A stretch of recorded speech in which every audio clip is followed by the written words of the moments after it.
Fala pessoal, sejam todos muito bem-vindos e todas muito bem-vindas a mais uma atração do RH Top 5 2025. Estamos aqui seguindo com a trilha Gestão Transformadora e o assunto de agora é o que falta para criarmos culturas organizacionais mais poderosas. Meu nome é Bruno Piai, eu sou editor do Grupo Top RH, sou um homem branco de cabelos curtos, pretos, olhos castanhos, tenho barba, bigode. Estou com uma blusa preta e atrás de mim um fundo branco. E eu estou aqui com uma dupla muito especial que vai nos guiar neste que é um tema tão importante, tão atual aí para todos os RHs. Começo convidando o Alessandro Saad, ele é superintendente executivo do Espro. O Espro que foi indicado este ano à categoria de plataforma de contratação de jovem aprendiz, estagiário e trainee. Saad, seja muito bem-vindo ao Sync 2025. Obrigado pelo convite, pela oportunidade, Bruno. Bom, eu vou também me descrever. Eu sou um homem branco, de cabelo e barbas grisalhos. Eu uso um óculos vermelho redondo. Hoje eu estou usando uma camisa de manga longa cinza. Eu estou dentro do estúdio do ESPRO, porque atrás de mim tem uma parede preta e o logo da nossa entidade. Show de bola, seja muito bem-vindo. E agora eu convido também a Denise Armesto Maschio, ela que é presidente da ARH Serrana, indicada à categoria especial Top 3 de associações do segmento. Denise, seja muito bem-vinda. Obrigada, Bruno. Eu que agradeço a oportunidade de poder estar aqui conversando com vocês. Eu vou me descrever então. Eu sou uma mulher branca, tenho cabelo castanho na altura do ombro, tenho olhos castanhos, estou vestindo uma blusa preta com um blazer marrom e ao meu fundo tenho quadros com algumas figuras abstratas em azul, bordô, verde, amarelo e branco. Bola, obrigado, Denise. Bom, gente, para começar então aqui o nosso papo, o título da nossa trilha é O que falta para criarmos culturas organizacionais mais poderosas. Então, indo direto ao ponto, Saad, eu já queria deixar essa pergunta para você. O que está faltando para a gente de fato evoluir na construção aí de culturas que de fato façam a diferença nas empresas? Sabe, Bruno, o mundo está passando por um momento muito complicado, né, pós-pandemia. Essa questão de você passar muito tempo no trabalho remoto e na voltar para o híbrido, e agora nesse movimento de algumas empresas vindo para o 100% presencial, outras se dando bem no remoto, gera um desafio muito grande para a construção e principalmente para a manutenção, para a sedimentação de uma cultura corporativa. Porque a cultura corporativa, para ela existir, ela tem que ter símbolos, rituais, ela tem que ter momentos ali onde isso acontece. E as próprias empresas também, na minha visão, elas não têm uma consciência muito estruturada nesse novo momento, de como você constrói isso.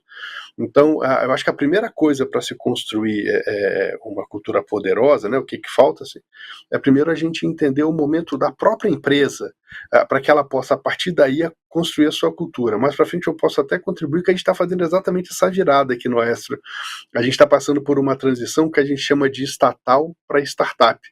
Então, a gente lá atrás, como sendo uma instituição filantrópica, a gente começou com uma cultura extremamente regulamentada, muito burocratizada para garantir a governança, e à medida que a gente foi evoluindo, passando pela pandemia, tendo uma transformação tecnológica, a gente está chegando num caminho onde a tecnologia garante a governança, portanto a gente pode ser mais leve, mais ágil e mais colaborativo, mas o desafio para construir uma cultura continua sendo muito grande. Ô Denise, pegando esse embalo do que o Saad trouxe, quando a gente está falando dessa construção de uma cultura, é óbvio que hoje muitas empresas estão nesse processo de mudança, de transformação, às vezes um pouco mais popular e às vezes um pouco mais antipopular, quando a gente está falando, por exemplo, do retorno de muitas organizações ao trabalho presencial, deixando um pouco de lado o home office e até o modelo híbrido. Então, eu queria que você falasse um pouquinho como que a gente, como um colaborador, como um liderado, a gente identifica que uma cultura está sendo construída de forma genuína, de forma efetiva, de forma funcional, E não só mudando por mudar, seguindo algum tipo de modismo. Quando que a gente vê que a mudança de fato tende a ser positiva e está sendo pensada no bem-estar das pessoas? É lógico, o resultado é fundamental, é importante, mas como a gente identifica que está indo além disso também? Acho que o ponto número um, né, a gente tem que estar muito atento ao que está acontecendo de fato, né? Como o Saad falou, a cultura ela é orgânica, né? E a gente vai construindo ela no dia a dia, no coletivo, e é importante que a gente faça uma escuta ativa, né? Para que a gente possa estar percebendo o que está acontecendo dentro da nossa organização, né? A cultura, o objetivo maior é fazer o alinhamento, né, do nosso negócio, as estratégias, aquilo que a gente busca em termos de resultado. E quando a gente olha para dentro e a gente percebe que o nosso discurso está diferente daquilo que a gente está praticando, daquilo que está acontecendo de fato, né, que a gente está negligenciando algumas coisas, né, que são importantes para nós em termos culturais, aí a gente vê que há sim alguns problemas e aí a gente precisa reconectar, né? E para isso a questão da colaboração, né, a questão de trabalhar juntos, da cocriação é muito importante para que a gente possa buscar, além de um alinhamento estratégico, uma consistência também em termos de práticas, né? Que a gente consiga estar consistentemente produzindo, reproduzindo essa cultura, né? Que é aquilo que a gente que vai sustentar o nosso negócio. Ô Denise, e como que é construída a cultura de vocês? A gente sempre bate muito na tecla, fala muito na RH para você sobre cultura das empresas e tudo mais, mas é legal também a gente poder mostrar um pouquinho para o nosso público como que vocês são como cultura, como associação. Então, como que é essa jornada, como que vocês constroem, que vocês conversam com as pessoas que fazem parte do ecossistema de vocês? Queria que você falasse um pouquinho como que é esse trabalho desenvolvido por vocês. A gente passou bem recentemente por um processo, inclusive de revisão no pós-pandemia, né? A gente fez várias, inclusive pesquisas, a gente fez, né? Olhando para o nosso público, olhando para aquilo que a gente precisava entregar, né? E a gente viu a necessidade, né, de se reformular, de se reconstruir, de se reinventar. E a partir daí, nós fizemos, inclusive, uma mudança na nossa marca. Na RH Serrana é uma associação sem fins lucrativos de 37 anos de mercado. Ela funciona basicamente em cima de voluntariado. A gente tem uma pequena equipe de colaboradores, mas a grande massa pensante e de trabalho dentro da RH Serrana é de voluntários, então você imagina o desafio, né, que a cada gestão a gente precisa engajar, né, então esse novo grupo de pessoas e trazer essas pessoas. Então a gente tem que ter muita clareza naquilo que a gente faz, né, nós temos um propósito dentro da associação, né, nós trabalhamos todos olhando para o nosso propósito, que trabalhamos em conectar pessoas para transformar os negócios. Então, tudo que a gente faz dentro da associação é pensando no nosso associado no sentido de trazer boas práticas, trocas, conceitos, novas teorias, tendências, tudo que possa instrumentá-lo para que ele possa também fazer as mudanças que ele precisa fazer dentro da organização, né? Então, nós trabalhamos muito centrados em cima das conexões, né? Então, esse é o nosso grande mantra, assim, trabalhar nas conexões. É isso que nos sustenta, né? E faz a RH Serrana fazer todo o trabalho que ela faz, que é muito desafiador. Nós temos em torno de 75 voluntários trabalhando e é bastante gente, assim. Isso é muito legal. E Saad, quando a gente está falando, quando ela fala das conexões, né? Eu imagino também o desafio que é para vocês construírem uma cultura por aí, uma vez que o público majoritário de vocês é talvez o público que mais vem mudando a cultura no mercado hoje, né? Ainda que a gente está falando da geração Z, mas os alfas já estão chegando, então logo logo já é um ponto de atenção para vocês. Então eu queria que você falasse um pouco como que é a cultura organizacional da Espro, como que vocês constroem esse processo e como que vocês também se atentam a tantas mudanças que esse público de vocês vem gerando aí no mercado. Sabe que tem um negócio engraçado, Bruno, que eu brinco internamente que a gente tem que mudar muito para continuar a ser o mesmo, né?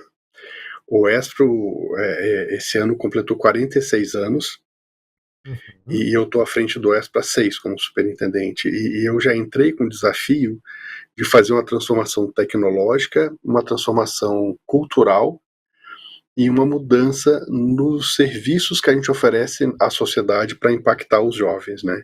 Então, só mudar tudo a gente tinha que fazer. E aí, no segundo ano veio a pandemia. Então, o que aconteceu? A gente aproveitou, no bom sentido, a pandemia para acelerar a transformação tecnológica e para apresentar claramente os pontos que a gente ia usar como pilares da nova cultura. Então, por exemplo, a gente é uma instituição filantrópica sem fins lucrativos, que é extremamente uhum. burocrática para garantir a governança e tal. Então a gente não testava, a gente não tentava nada. Então a primeira coisa que a gente falou assim, ó, a gente é 100% tolerante ao erro. Se você errar tentando acertar, tá valendo. Desde que você compartilhe onde foi o erro, para ninguém errar a mesma coisa, né? Vamos em frente, vamos tentar fazer coisas novas e tal. A segunda coisa é, no caminho oposto, a gente é totalmente intolerante à omissão. Já que a gente é uma instituição que impacta a sociedade, que transforma os jovens, seja o instrutor lá na ponta dentro de uma sala com um jovem aprendiz, seja uma assistente social fazendo um atendimento, uma psicóloga social trabalhando com um dos jovens, o meu time de atendimento conversando com as empresas, qualquer pessoa do back-office, todo mundo não pode de maneira nenhuma ser omisso a qualquer situação dentro do ESP. Então a gente tem que levantar a mão e falar, ó, aqui tem um problema, aqui tem um ponto de atenção, ou aqui tem uma oportunidade, que se a gente souber aproveitar essa oportunidade, a gente aumenta o impacto. Então a gente foi trazendo protagonismo, a gente foi trazendo inconformismo, a gente foi trazendo a colaboração, e ao longo da pandemia para cá, a gente veio falando e construindo isso de maneira empírica. E agora, nesse mês, a gente está virando formalmente a cultura. Então, primeiro a gente praticou e agora a gente está escrevendo. Então, eu entendo que a gente está em um terço da etapa, né, um terço do processo para essa virada de cultura, né? Mas a gente está muito feliz com esse movimento que foi feito. Então, a gente tem atuação nacional, Bruno, então tem também o desafio de você garantir essa cultura, mas permitir que as características, os temperos regionais não sejam perdidos, porque aí você garante essa integração. E a última coisa, talvez por sermos do terceiro setor, o engajamento com a marca, com a causa, ele é muito elevado. A gente não precisa fazer campanha de engajamento com a nossa missão. Então a gente trabalha campanhas de engajamento com o comportamento que a gente espera de cada um desses colaboradores. O Saad, e tanto o Espro quanto a RH Serrana, como vocês pontuaram, são duas organizações que já têm um bom tempo de mercado. E isso que você trouxe, né? O quanto isso é complexo, uma vez que a gente está falando de uma empresa que não é nova, é uma empresa que já existe há quase 50 anos. Então, imagine o tanto de transições, de mudanças de mercado que essa empresa já vivenciou. E, poxa, aí de repente chega a pandemia, chega o SAD, vamos de novo transformar aqui a cultura. Então, como que a gente mexe numa cultura que já está em andamento? Não é uma cultura de uma startup que está nascendo agora, já com é, uma cultura própria ali, começando do zero. Não, vocês já têm uma longa jornada e estão sempre tendo, como você falou, a gente muda sem sair do lugar, mas a gente muda, né? Então, como que é o processo de mexer na cultura de uma empresa que já tem tantos anos aí de existência e de trabalho? Tá bom. Bom, só queria fazer um disclaimer aqui, Bruno. A pandemia veio comigo, mas não foi eu que trouxe, tá? Eu não tenho nada a ver com isso, né? Acredito em você. Né? Fico Bom, feliz. eu entendo que o ponto principal aqui é você deixar muito clara a causa. Uhum, A causa tem que estar clara. As pessoas têm que saber assim, ó, a gente não vai mudar isso aqui. Só que a maneira pela qual o Estro transforma a sociedade hoje é muito diferente de como foi há 20, há 30, há 46 anos atrás. Então, quando a gente nasceu, só para dar um exemplo, nem existia a lei da aprendizagem. Hoje nós somos uma das principais entidades formadoras de aprendizes do Brasil, mas a gente nasceu 20 anos antes da lei. E a gente já tinha a mesma missão, de capacitar e incluir o jovem no mundo do trabalho. Só que lá ele aprendia datilografia, a calça era de tergal, ele tinha uma fardinha. E à medida que a coisa foi evoluindo, ele teve que desenvolver novas competências, teve que se adequar a novas características e realidades de mercado, né? Da mesma forma, o Estro. Então, à medida que a gente mostra que nós nos transformamos para atender o jovem dentro das salas e nos transformamos para atender melhor as empresas, capacitando os jovens para essas novas competências, passa a ser uma coisa natural trazer para dentro também essa necessidade de transformação, né? Então, eu lembro na pandemia, o Estro era uma instituição de desktop. Nós não tínhamos notebook. Só os instrutores que ficam em sala tinham notebook. Então, no começo a gente pegou notebook emprestado, porque suspenderam a aprendizagem por um mês, se eu não me engano, e tal. Aí a gente pegou notebook emprestado, emprestou para o pessoal de contabilidade, do financeiro, do RH, para a entidade no Pará. Aí a gente começou a comprar coisa, eu consegui uma autorização do conselho diretor para fazer um aporte adicional no orçamento, começamos a negociar. Esse movimento todo fez também com que as pessoas fizessem a transformação junto com a gente. A gente não tinha outra opção que não se apropriar dessa transformação digital. Então, por isso que eu falo que a gente se aproveitou desse momento e foi fazendo os movimentos. Então, hoje todo mundo tem. Só para você ter uma ideia, não tem telefone no Estro mais. Não tem um aparelho telefônico nas mesas. Né? Ou é um ramal dentro do seu computador, e você tem um fonezinho, ou você tem um celular.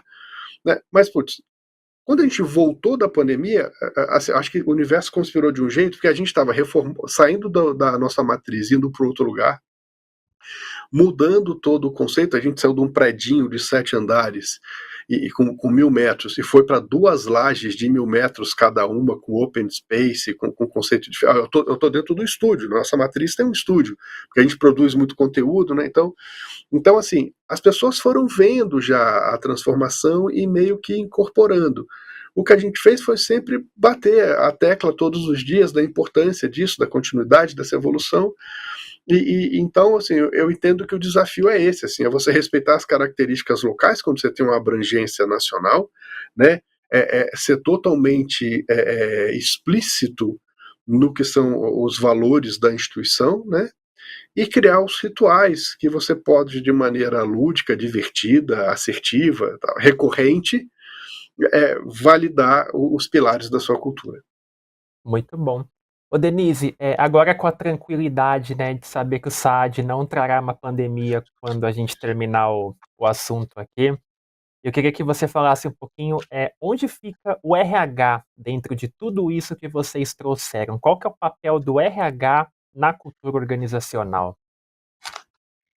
O RH, ele é fundamental, né? Porque o RH é quem lida com as pessoas.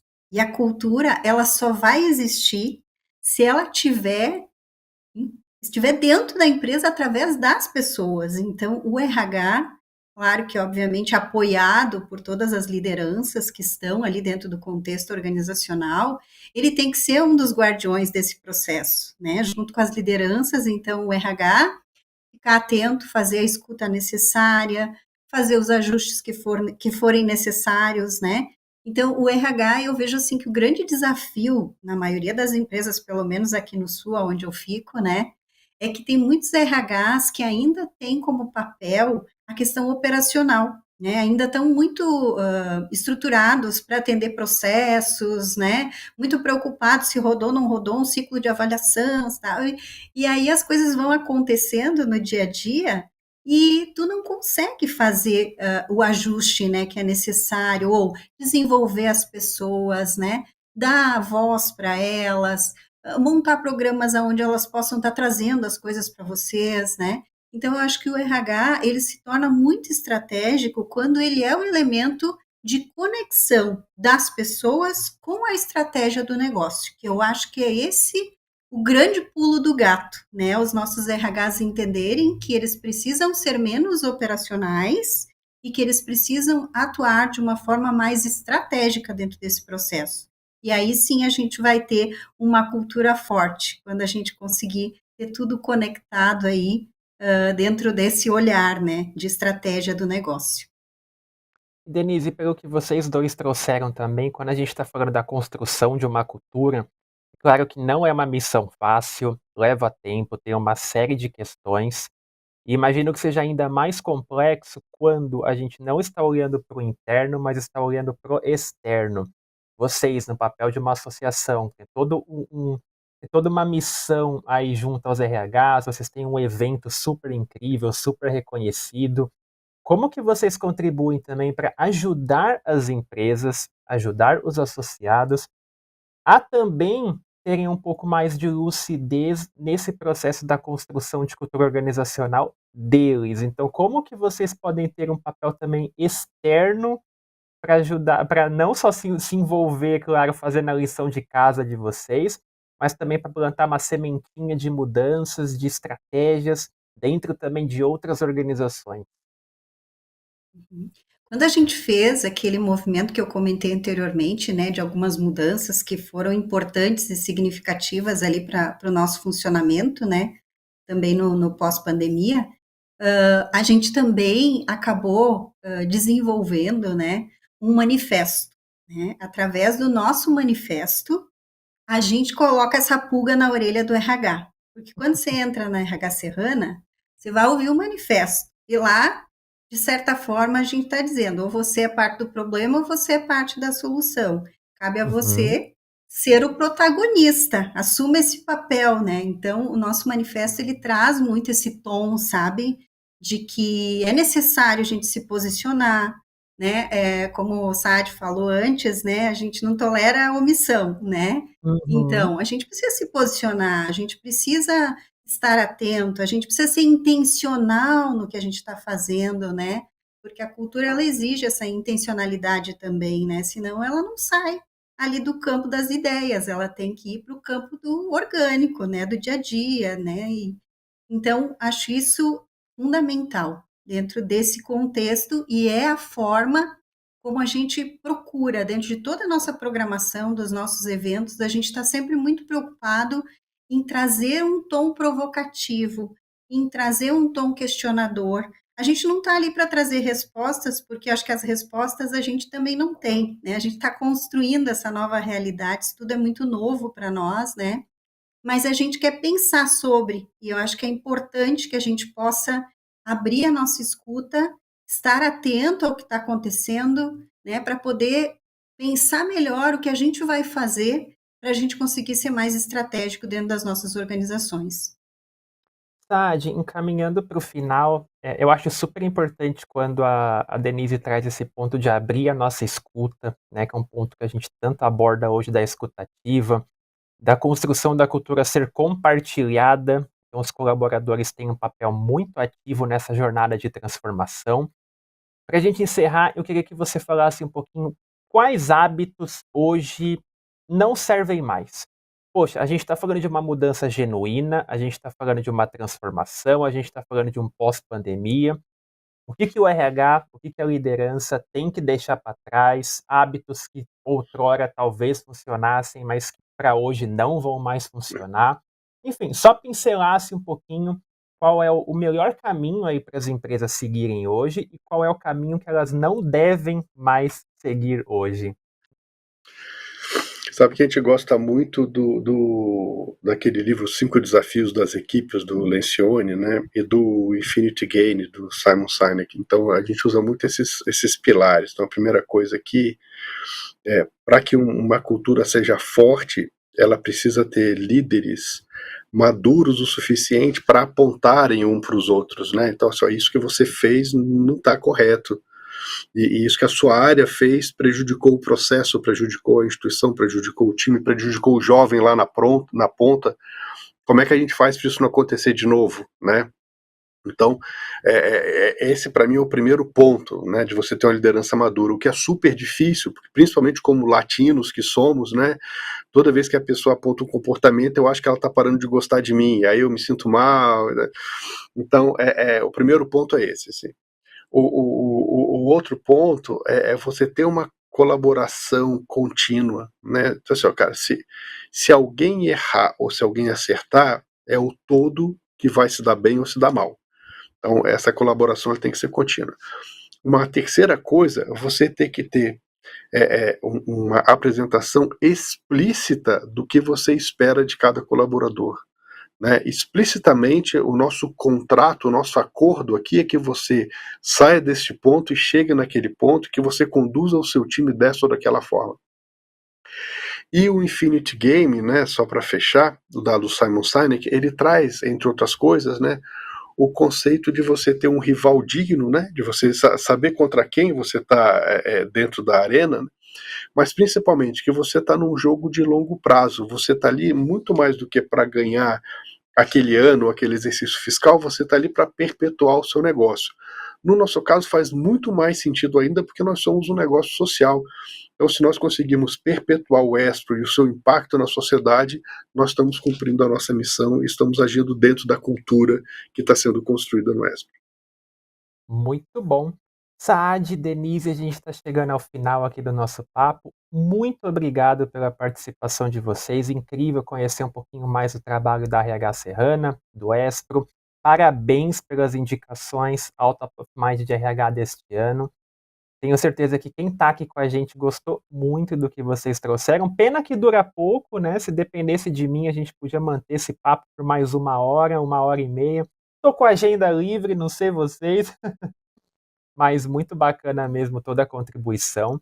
E para você que está nos assistindo, nos acompanhando, eu deixo o convite para que você confira outras atrações aqui da trilha e de todas as trilhas que estão rolando aqui no Sync.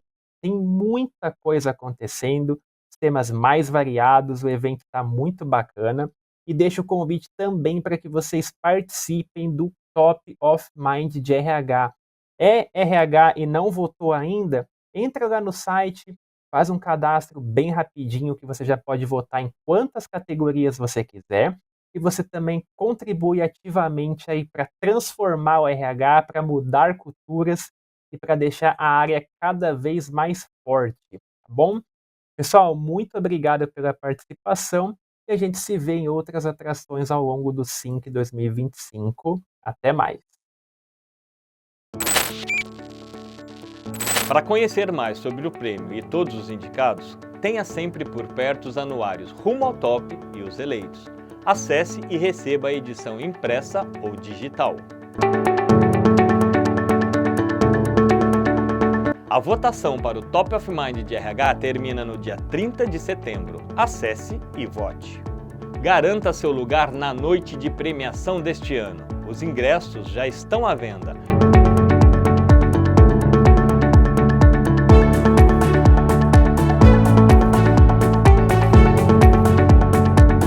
E não se esqueça de interagir com a gente nas redes sociais. Marque Top of Mind de RH no LinkedIn e Instagram e a nossa hashtag 28TopRH.